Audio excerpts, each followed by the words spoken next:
A very good morning to all of you students. Today we are going to discuss about chapter number 5, our national goals. Our national goals का मतलब क्या है? Goals का मतलब होता है destination. Goals का मतलब क्या है? डेस्टिनेशन. तो हमारी जो नेशन है, हमारा जो देश है, हमारे देश के आखिर क्या क्या अचीवमेंट्स हैं, क्या क्या गोल्स हैं, क्या क्या डेस्टिनेशंस हैं, हमें बेसिकली यही इस चैप्टर में पढ़ना है. तो हम सबसे पहले ये डिस्कस करते हैं कि नेशनल गोल्स आखिर होते क्या हैं. आखिर नेशनल गोल्स क्या हो सकते हैं या क्या होते हैं. तो किसी भी देश का नेशनल गोल्स उस देश को चलाने के लिए किन किन चीज़ों की ज़रूरत है, उन देश में किन किन चीज़ों की स्थापना होनी चाहिए, कैसे कोऑपरेशंस होने चाहिए, इक्वलिटी कैसे दी जाएगी, डेमोक्रेसी फॉलो की जाएगी या नहीं की जाएगी, इन सभी चीज़ों पे चर्चाएं होती हैं. तो हमारे अपने देश की अगर हम लोग बात करते हैं, तो हम अपने देश की बात करें तो जो हमारा देश इंडिया है, इंडिया एक डेमोक्रेटिक कंट्री है. इंडिया क्या है? एक डेमोक्रेटिक कंट्री है. अब डेमोक्रेटिक कंट्री है तो उसका जो नेशनल एम होगा, जो गोल होगा, वो क्या होगा? पहला होगा डेमोक्रेसी को मेंटेन रखना, बनाए रखना. दूसरा होगा सेक्युलरिज्म को बनाए रखना. तीसरा नेशनल यूनिटी. ये तो किसी भी देश के लिए मोस्ट इम्पॉर्टेंट चीज़ है कि नेशनल यूनिटी होनी ही होनी चाहिए. फ्रीडम, स्वतंत्रता, equality, social harmony and international peace and cooperation. तो हमारा जो देश है, हमारे देश से कौन कौन से एम्स हो गए? जो नेशनल गोल है, हमारा देश जो चाहता है, जो बनाए रखना चाहता है और जो जो हमारे देश में होने चाहिए, उन सभी पॉइंट्स को बताया. तो क्या क्या पॉइंट्स बताया है? पहला पॉइंट होना चाहिए डेमोक्रेसी. जो फर्स्ट नीड है कि डेमोक्रेसी हमारे देश में बनी रहनी चाहिए, सेक्युलरिज्म बना रहना चाहिए, नेशनल यूनिटी होनी ही होनी चाहिए, फ्रीडम सभी का एक फंडामेंटल राइट है. दूसरी हम लोग बात करते हैं अगर, तो इक्वालिटी, बराबरी का अधिकार, सभी को बराबरी का अधिकार दिया गया है. हमारे देश का ये पहला अचीवमेंट गोल था जो इक्वालिटी हमारे देश में पहले नहीं थी, बट अब हमारे देश का ये गोल है कि इक्वालिटी हमेशा बनी रहे. Social harmony and international peace and cooperation. हमारा देश ये भी चाहता है कि हमारा जो रिलेशन है विदेशों से वो भी बराबर बना रहे. Achievements of national goals. अब ये सारे जो नेशनल गोल्स हैं इनको कैसे अचीव किया जाएगा, किस प्रकार से इसको अचीव किया जाता है. तो हमारे देश का जो इंडियन कॉन्स्टिट्यूशन के हिसाब से जो हमारे देश की गवर्नमेंट है, वो गवर्नमेंट है कैसी? Democratic government.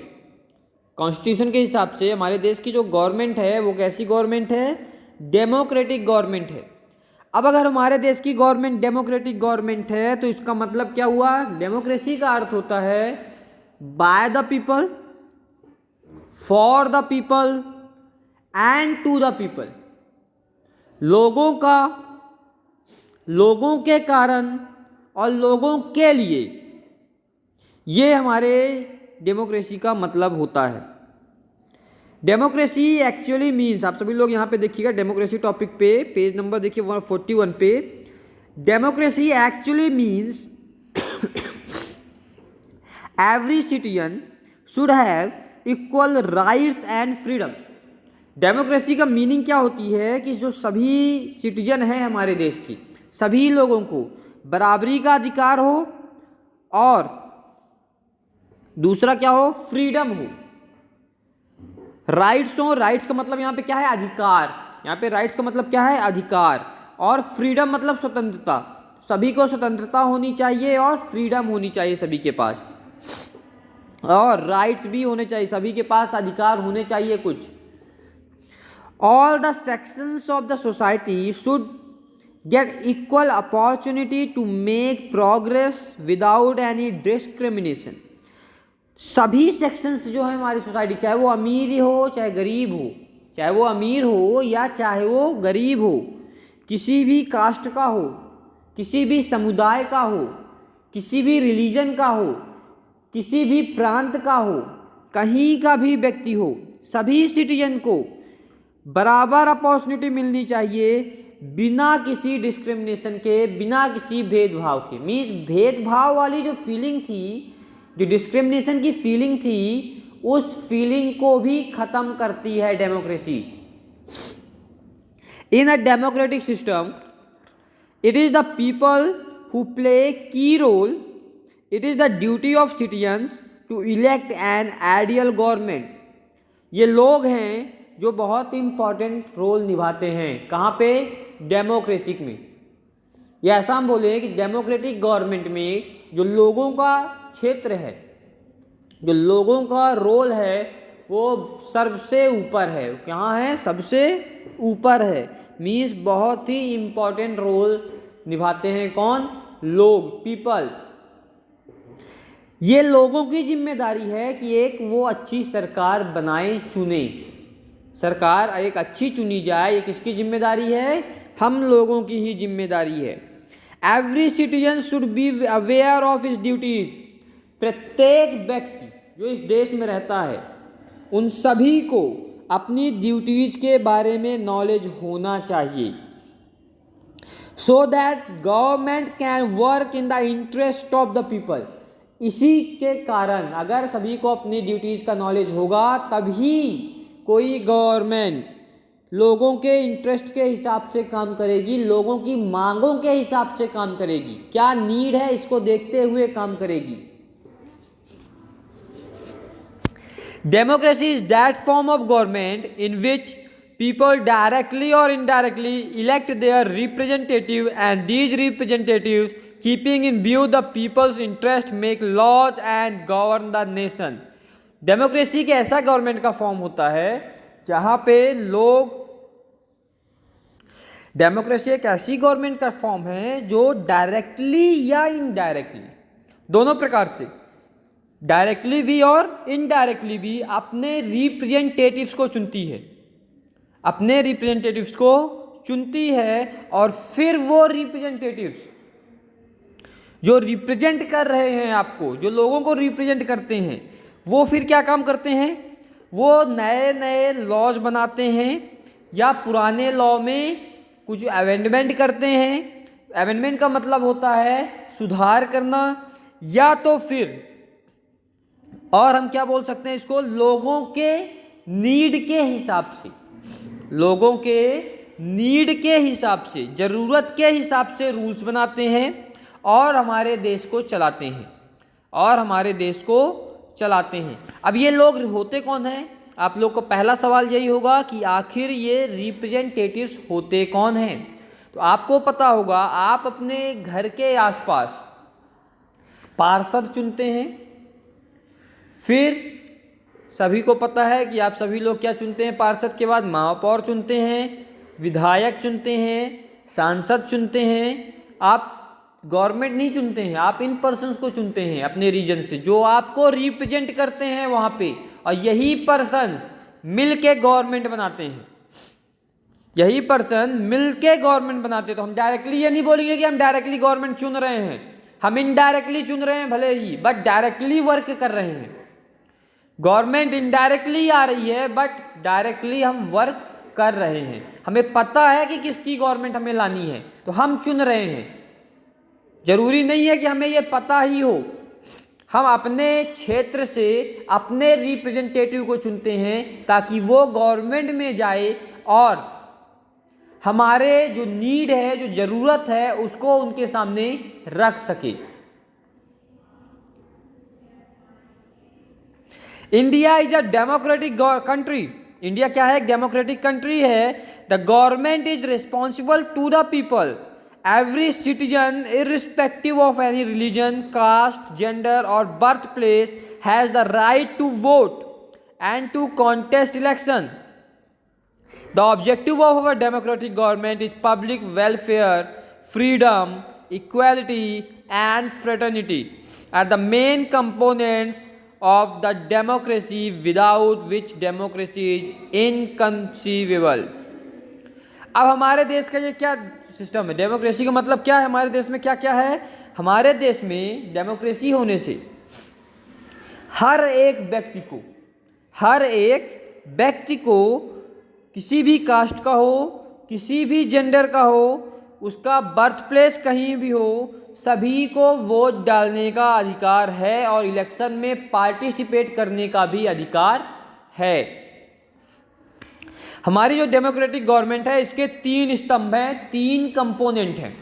हमारे देश की जो डेमोक्रेटिक गवर्नमेंट है उसके कितने कंपोनेंट्स हैं? 3 कंपोनेंट्स हैं। कौन कौन से? Freedom, equality and fraternity. यही 3 मेन कंपोनेंट्स हैं हमारे गवर्नमेंट की। फ्रीडम क्या होती है? The state builds the atmosphere and creates condition where people can develop themselves. Freedom का मतलब क्या होता है कि वो इकोनॉमिकली हो, पॉलिटिकली हो या फिर इंडिविजुअल सिविक फ्रीडम हो, सभी प्रकार की फ्रीडम। फ्रीडम को अगर समझाऊं मैं तो स्वतंत्रता, हर एक व्यक्ति स्वतंत्र है हमारे देश में। कहीं भी रहने के लिए, कुछ भी काम करने के लिए, कहीं कुछ भी पढ़ाई करना हो वो भी कर सकता है। पॉलिटिकल फ्रीडम है, इकोनॉमिकल फ्रीडम है, सोशल फ्रीडम है, यहाँ तक कि रिलीजियस फ्रीडम भी है। वो किसी भी जाति धर्म को अपना सकता है, किसी भी जगह पे रह सकता है। सिविक फ्रीडम भी है उसे, वो पॉलिटिकल, सिविकल, सोशल, रिलीजियस, इकोनॉमिकली किसी भी प्रकार से हम बात करें तो हमारे देश में हर एक इंडिविजुअल को हर एक प्रकार की फ्रीडम दी गई है। फ्रीडम कैसे दी गई है? फ्रीडम का एक अधिकार बनाया गया, right to freedom, right to freedom, जिसके तहत every citizen is getting the right for freedom. अब केवल फ्रीडम इन्हीं चीजों का नहीं था, एक्सप्रेशंस का भी फ्रीडम है। आप अपने व्यक्तित्व को और ज्यादा बता सकते हैं। फ्रीडम है आपको, आप अपने व्यक्तित्व को किसी भी प्रकार से रख सकते हैं। फ्रीडम है आपको, आप कुछ भी बोल सकते हैं। फ्रीडम है आपको, आप कोई भी काम कर सकते हो। फ्रीडम है आपको कि आप कहीं भी जा सकते हो। हर एक प्रकार की फ्रीडम आपको दी गई है। दूसरा, आप इंडिया में कहीं भी ट्रेवल करो, आपको कोई रोक टोक नहीं है। किसी भी जगह पे रहो, कोई रोक टोक नहीं है। कहीं भी बिजनेस करना चाहते हो अगर इंडिया में तो आप वो भी कर सकते हो, उसमें भी कोई भी रोक टोक नहीं है। तो फ्रीडम में आपको हर एक प्रकार की फ्रीडम दी गई है। Means you are free from any type of restrictions, किसी भी प्रकार के बंधन से आप मुक्त हो। हमारे देश में फ्रीडम का मतलब यही है। दूसरा टॉपिक है हमारा इक्वालिटी। इक्वालिटी का मतलब क्या है? बराबरी। हमारे देश में पहले भेदभाव बहुत ज़्यादा हुआ करता था। भेदभाव ज़्यादा होने के कारण हमारे देश में क्या किया गया? एक इक्वालिटी, राइट टू इक्वालिटी का रूल लाया गया। राइट टू इक्वालिटी में हमें सोशल, पॉलिटिकल और इकोनॉमिकल इक्वालिटी दी गई। तीनों इक्वालिटी हमें दी गई। मतलब हमारी कम्युनिटी क्या है, हमारा बर्थ प्लेस क्या है, हमारा जेंडर क्या है, हमारी कास्ट क्या है, हमारी क्लैन क्या है, इन सभी चीज़ों से कोई फर्क नहीं पड़ता। इन सभी को बराबर इक्वालिटी दी गई है। बराबर इक्वालिटी दी गई मीन्स सभी को बराबरी का अधिकार दिया गया है। Importance of equality. इक्वालिटी के इंपॉर्टेंस क्या क्या है? पहला इंपॉर्टेंस होता है discrimination ends when there is equality. भेदभाव की जो फीलिंग थी वो खत्म हो जाती है इक्वालिटी से। डिस्क्रिमिनेशन पूरी तरह से खत्म हो जाता है। Equality is necessary to safeguard freedom. अपनी फ्रीडम को बचाए रखने के लिए इक्वालिटी नेसेसरी भी है। अगर बराबरी का अधिकार नहीं होगा तो जो ऊंचे लोग हैं वो गरीब लोग को दबा देंगे और उनकी फ्रीडम उनको नहीं मिल पाएगी। फ्रीडम का अधिकार दिया गया तो उस फ्रीडम को बचाए रखने के लिए, उस फ्रीडम को बचाए रखने के लिए इक्वालिटी का आधार दिया गया। Equality is important for overall development of citizens. सभी सिटीजन्स की डेवलपमेंट के लिए इक्वालिटी की नीड है, बहुत ज़्यादा नीड है। अगर कोई डेवलपमेंट करना चाहता है, अपने आप को थोड़ा सा इंक्रीज करना चाहता है, बढ़ाना चाहता है, चाहे वो पॉलिटिकल डेवलपमेंट हो, चाहे वो रिलीजियस डेवलपमेंट हो, चाहे वो इकोनॉमिकल डेवलपमेंट हो, चाहे वो सोशली डेवलपमेंट हो, किसी भी ट्रेड का डेवलपमेंट हो, मीन्स बिजनेस हो, ट्रेडिंग हो, कुछ भी हो, हर प्रकार के डेवलपमेंट आपको इक्वालिटी के कारण ही मिल पाते हैं। Equality is also necessary for free and fair justice. अब सही प्रकार से बिना भेदभाव के न्याय हो सके, इसके लिए भी इक्वालिटी की नीड पड़ती है। अगर इक्वालिटी नहीं हो तो किसी को जजमेंट सही तरीके से नहीं मिल पाएगा।